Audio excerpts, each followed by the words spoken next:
Bueno, hablar de cine experimental es una experiencia siempre un poco problemática porque es un término que convoca mucha polémica, ¿no? De hecho, tiene una historia muy larga que de alguna manera se confunde o se convierte en una contrahistoria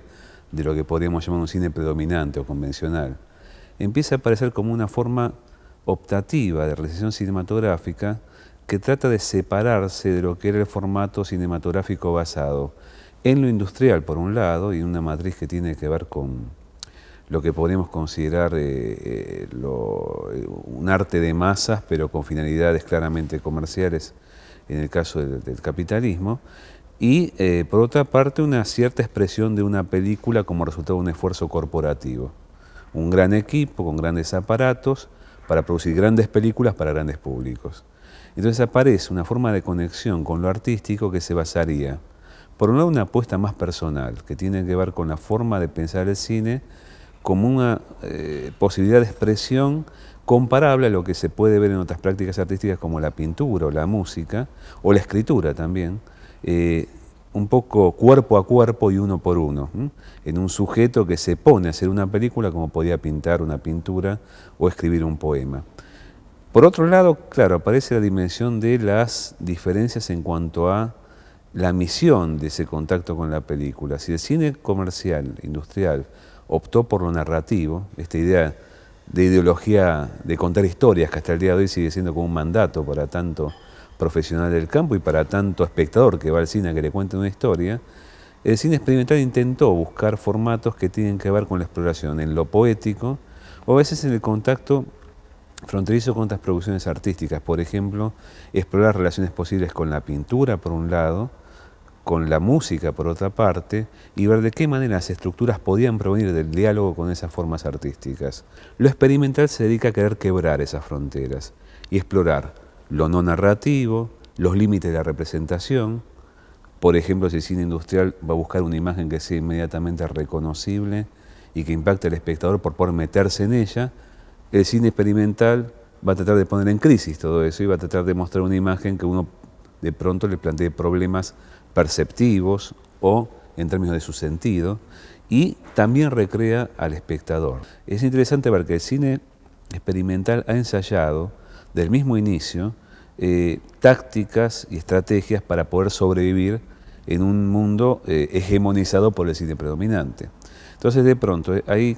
elementos que uno puede ver muy, pero muy interesantes, incluso en un contexto como el actual, que hacen una relectura posible de toda la aventura del cine experimental, que es la forma de circulación y de consumo que ha tenido a lo largo de la historia. Uno puede ver en el campo de la producción alternativas a lo que es la clásica, diríamos, forma de producción de estudios basada en un sistema industrial. A veces pasan por... a mí me parece especialmente apasionante esto, por una creación muy solitaria. De pronto aparece cierto tipo de esfuerzo puesto en generar algo que se va desarrollando, una búsqueda, que creo que es un signo del experimental, es un cine de búsqueda en el sentido de que uno hasta podría pensar que lo que conocemos como obra en otros campos, acá se podría pensar más bien como experimentos, a diferencia de un cine predominante que de pronto tiene una forma de verse como una unidad, cierto criterio orgánico y un núcleo, ¿no? Más cuando hablamos, por ejemplo, del cine clásico, como que el cine experimental tuvo a veces una lógica como de estallido y de tendencias que a veces son medio centrífugas. Entonces lo interesante cuando uno piensa en una línea histórica de cine experimental es que no aparece mucho esa línea, aparecen chispazos, tendencias que van de un lado para otro, zonas de contacto, y se hace muy difícil de pronto generar sistemas de encasillamiento. Entonces lo que acá podríamos generar sería como el reconocimiento de algunas líneas que, no obstante poder ser identificables, a veces intersectan y es difícil ver la frontera entre una y otra. En el marco del futurismo, algunos realizadores empezaron a ensayar con la máquina cinematográfica cierto tipo de contactos, por ejemplo, con la música o con la pintura, tratando incluso hasta de redefinir los aparatos con que se hace cine, ¿no? De alguna manera generando, por ejemplo, pianos cromáticos, no por la música cromática, sino por lo cromático de los colores, ¿no? Y empezar a ver de alguna manera también cómo hacer del cine una experiencia que tuviera cierto tipo de contacto hasta con una dinámica de trance con el espectador, de transformación del espectador en términos de enfrentarse con esto. Por supuesto eran cines audiovisuales, por otro lado, no era, pese a que estamos hablando de 1909, pleno imperio del cine mudo, en este caso la experiencia de empezar a conjugar y ver qué ocurría fusionando experiencias visuales, experiencias sonoras, junto a esa especie de gran pasión mayor del futurismo que era la cinética, ¿no? La experiencia del movimiento y dentro del movimiento la velocidad. Entonces nos encontramos que esta experiencia con lo abstracto se prolonga con muchas palabras distintas en la década que sigue a este momento de 1909-1910 y que avanza hacia los 20. Se hablaba de cine abstracto, de cine puro, y de alguna manera u otra la idea era romper con el criterio de que la pantalla tiene que ser la zona de aparición de figuras reconocibles y empezar a ver la gran aventura de la abstracción, cómo se incorporaba al movimiento y al flujo del tiempo. Acá nos encontramos con algunas experiencias cercanas a Dada, algunas experiencias cercanas, algunas vanguardias que, bueno, empezaron a coquetear en su momento temprano con el surrealismo, como fueron las experiencias de Man Ray, un artista multimediático en todo sentido en la década del 20, Hans Richter, Viking Egeling, Marcel Duchamp, y que conjugaban a la vez la experimentación con eso que pasaba en pantalla, con la experimentación con los aparatos con los que hacían cine. Entonces uno puede ver hasta el uso de las primeras cámaras de 16 milímetros, que era en aquel momento una gran invención. Se pensaba para las películas familiares de la gente pudiente, ¿no? Porque era muy caro filmar 16 milímetros, y con esas cámaras empezar a hacer un cine de atelier, un cine de taller, un cine ligado a lo que podía encarar un pintor, lo que podía encarar un artista que estaba trabajando en aquel momento con materiales muy diversos, del campo del collage, por ejemplo, y ver qué ocurría con ese tipo de experiencias. El poder de estas producciones tenía que ver con la evocación de un sentido, construyéndose de una manera casi ante los ojos del espectador, con la colaboración del espectador en cuanto a las evocaciones posibles. Un cine tempranamente abierto a ser completado en términos de percepción y de entendimiento por parte del espectador. Uno puede encontrar ahí una línea que lleva de una forma directa a las experiencias de las vanguardias tardías de la década del 60. Y entonces por ese lado nos encontramos exploraciones con dos, diríamos, núcleos que uno podría reconocer. Por un lado, seguir jugando con la abstracción y lo poético, pero desde un registro que es más intimista, como es el caso de Stan Brakhage. En la obra de Brakhage, que es un realizador solitario realmente y con una coherencia ejemplar a lo largo de muchas décadas, uno se puede encontrar que aparece ahí casi un proyecto introspectivo, conectado con la realización y pensando a lo fílmico, a la película, como un espacio de creación muy en contacto no solamente con lo experimental en un sentido de poner en prueba algunos conceptos, sino por ver qué ocurre en términos manuales en el contacto con la película, jugando con el film, trabajando en términos de lo que es la intervención sobre el material en particular, pintándolo y de alguna manera u otra también recreando cierta relación de contacto íntimo entre el cine y su propia vida que va quedando registrada en términos casi como de autobiografía. Es una lógica interesante porque de alguna manera u otra aparece también la cultura de la presencia del artista en la película, a veces como autorretrato, a veces como diario filmado. Está el caso notable de un artista que, si bien trabajó algún tiempo en Europa, rápidamente uno lo ve con alguna pequeña pasada también por Norteamérica, en Nueva Zelanda trabajando, que es Len Lye. Y nos encontramos con alguien que ha como adelantado prácticamente medio siglo, algunas cosas que nos parecerían muy propias de la cultura de los años 80 o 90 en cuanto a cómo juntar, por ejemplo, lo que proviene de una cámara con lo que proviene de la animación jugando con esa cámara, hasta parece por momentos muy extrañamente contactado con algunas culturas de la imagen digital en sus momentos fundacionales, cuando por otra parte trabajaba con sistemas absolutamente artesanales con las películas, trabajándola casi en un régimen de creación de miniaturas, pintando, trabajando sobre el film. Otro caso más extremo todavía, porque implicó la renovación en los aparatos con los que vemos cines, es del español José Valdelomar, que figura, creo que con razones sobradas, casi como punto de partida de un cine experimental español en muchas revisiones actuales, porque hasta intentó generar con el cine una redefinición de los aparatos con los que vemos cine y la circunstancia de una película, experimentando con la tridimensionalidad, con formas de sonido alternativas a la estereofonía. Uno puede ver claramente un cine que se propone casi como una especie de mística de la imagen en el siglo XX. Claro, él no estaba en contacto con grupos de cine experimental, con gente que reafirma su identidad, son como grandes resistentes solitarias, ¿no? Y esto me parece que es algo también de tener en cuenta porque el cine experimental es un cine que hace resistencia. Desde la década del 60 vemos unas civilizaciones crecientes y que han sido muy, pero muy productivas entre lo que es la herencia del fílmico y el soporte cinematográfico y todo lo que implica andar con latitas de cine para proyectar por ahí,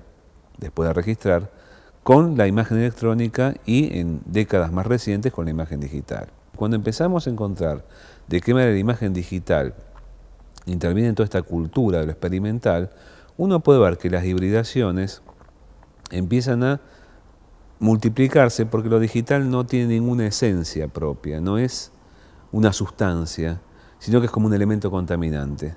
que toca todo medio y lo convierte en otra cosa. Entonces, desde hoy donde estamos parados, pensar el cine desde este ángulo, o pensar el video desde este ángulo, la televisión desde este ángulo, implica pensar un mundo muy fluido, muy móvil, donde las fronteras se difuminan. Se suele ver al caso argentino como un caso muy interesante de constancia a lo largo del tiempo y de consistencia en la realización experimental. En los años 60, en la época del Di Tella, por ejemplo, o cuando empezaba su actividad el Instituto Goethe, un poquito más tarde, hubo ciclos de cine experimental que han sido muy importantes en cuanto al acceso, justamente, de algunas cabezas que estaban muy abiertas a esos fenómenos, en el plano local, a producciones que, por ejemplo, venían de Nueva York. En el Di Tella se hizo un ciclo de cine experimental, coordinado con la Filmoteca de New York, y bueno, se pasaron ahí algunas películas muy emblemáticas de toda la producción de ese momento y que, bueno, despertaron algunas inquietudes, claro, como esa que transmite cine experimental. Nosotros también podemos hacerlo, ¿no es cierto? Y después en el Goethe lo mismo, ocurre esto ligado a una cultura que el Goethe fue muy, muy interesante cómo la sostuvo, incluso en la época de la dictadura, que fue poder pasar cine experimental y congregar artistas que estaban trabajando en ese núcleo para que desarrollaran sus propias prácticas. En ese momento, si no recuerdo mal, en el año 67, Marulis Alemán hizo la fundación de un grupo que se llama Grupo de Cine Experimental en Argentina. Y ahí se congregaron figuras como Narcisa Hirsch, Valle Reggio, Claudio Caldini. Empezaron a generar encuentros cotidianos, pasando sin experimentar, recibieron algunas figuras importantes de Alemania y empezaron a generar como un espíritu interesante gregario. Y tenemos, bueno, jóvenes generaciones que se han abierto muy decisivamente a lo experimental desde el marco de las escuelas de cine o a veces viendo otros costados como por ejemplo experiencias artísticas como el caso de la plástica. En el caso de los cortometrajes, acá tenemos una verdadera explosión de realizaciones hechas en la década del 90 y en la presente década, como por ejemplo la producción de Daniela Cugliandolo, que hace tiempo ya vive en Barcelona, es docente también en Barcelona. El caso de Iván Marino, que comienza haciendo video muy conectado con un documentalismo experimental y después deriva Iván hacia lo que uno podría llamar un arte audiovisual expandido en términos digitales, ingresando en internet, ingresando en la cultura de las instalaciones. De pronto, claro, también residente en Europa, uno puede ver que aparece acá una cultura de un experimental que empieza a tener como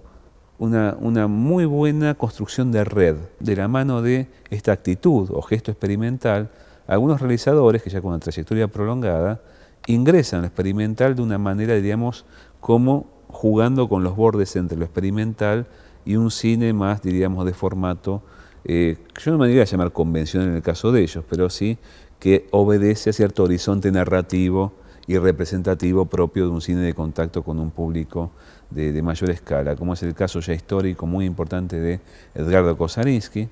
que cada día más se vuelve a acercar, yo creo, a cierto tipo de estrategias de su propio origen como cineasta, muy conectado con la cultura experimental de la década del 60 y del 70, su última producción, Apuntes para una biografía imaginaria, es una pieza experimental de largometraje que indaga en lo biográfico, en los recuerdos, en su identidad, en las imágenes que de alguna manera lo han determinado como artista, y otros casos interesantes como el de Gustavo Fontán, que si bien ha hecho intervenciones en un cine narrativo de largometraje y en el documental, en algunos momentos, como por ejemplo, por citar un caso, La orilla que se abisma, la obra que le dedica a la poesía de Juan L. Ortiz, genera un proyecto que es de largometraje y que está muy conectado con lo que uno podría considerar lo experimental en un sentido hasta de recreación de lo que es un espectador frente a la conexión entre cine, plástica y poesía. Experiencia notable, por otra parte, producida también con recursos del Inca, que no es común, y la provincia de Entre Ríos. O sea que esto es lo que marca las claras hasta qué punto lo experimental también tiene que experimentar formas de cómo hacer que las películas existan, ¿no? El caso de Fontán, con esta forma de producción de esta obra que hizo hace 2 años sobre Juan L. Ortiz, habla a las claras de que se trata de reinventar el cine, incluso en la forma en que una película puede llegar a la existencia en cuanto a sus recursos, haciendo uso de todo tipo de estrategias que son también algo que hay que inventar película a película.